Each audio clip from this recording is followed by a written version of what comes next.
Nagsampa ng ikalawang batch ng criminal complaints ang Bureau of Customs sa Department of Justice laban sa 5 cargo forwarding companies na umunay sangkot sa pag-abandona ng libo-libong balikbayan boxes.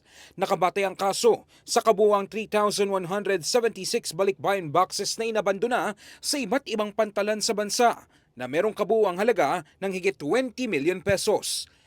Dahil alam naman natin yung mga nagpapadala ng mga cargo boxes na ito ay mga kababayan natin na talaga nagtatrabaho sa iba't ibang bahagi ng mundo. Nagrisko sila doon, pinilit nilang matrabaho na marangal. Ang mga boxes na ito muli, nililinaw natin ay hindi ordinaryong pasalubong. Ito ay simbolo na patuloy ang kanilang pagmamalasakit, pagmamahal sa kanilang mga mahal sa buhay dito sa Pilipinas.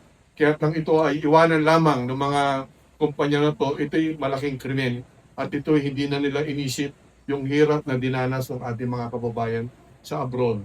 Ayon kay BOC Commissioner Ariel Nepomuceno, sinisisi ng mga kumpanya ang BOC sa kapabayaan at pagkaantala ng mga shipment kabilang ang hindi umano agarang pagproseso at paglabas ng mga kahon sa mga pantalan.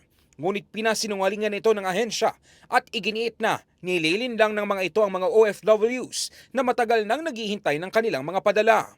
Pag tinignan nyo kasi yung kanilang mga announcements sa kanilang mga websites since last year, ang nakalagay doon sa kanilang mga websites bilang paliwanag, pending in the Bureau of Customs. Ang daling kasing sisihin ng BOC. Mali yun.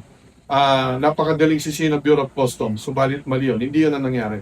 Ilan sa mga kahon ay umabot na ng halos 3 taong nakatenga na may mga laman na expired na pagkain, na luma o nasirang damit at iba pang hindi na mapapakinabangan. Pero ayon sa BOC, mahalaga pa ring maipadala ang mga ito sa mga pamilyang naghihintay, kaya't hindi na sila sisingilin para sa mga anaantalang deliveries. Noong nakarang buwan, nagsampa na rin ang reklamo ang ahensya laban sa Makati Express Cargo Incorporated, kaya't umabot na sa 6 na kumpanya ang kanilang dinamanda. Ayon kay Nepomuceno, may 3 pang cargo firms ang nakatakdang sampahan ng criminal complaints sa mga susunod na araw. Kaya ang paalala ng BOC sa publiko, Pumili na sila nung tamang consolidators, no? Tamang kumpanya. Naunawaan natin, nagtitipid kasi sila pag nasa abroad ka. No? Subalit, tingnan nila yung aming website. Meron diyang listahan kung sino ang mga blacklisted na may mga kaso. Huwag na silang magpadala doon. in the heart of changing lives, ako si Brigada Ino Flores ng 105.1 Brigada News FM Manila, The Music and News Authority.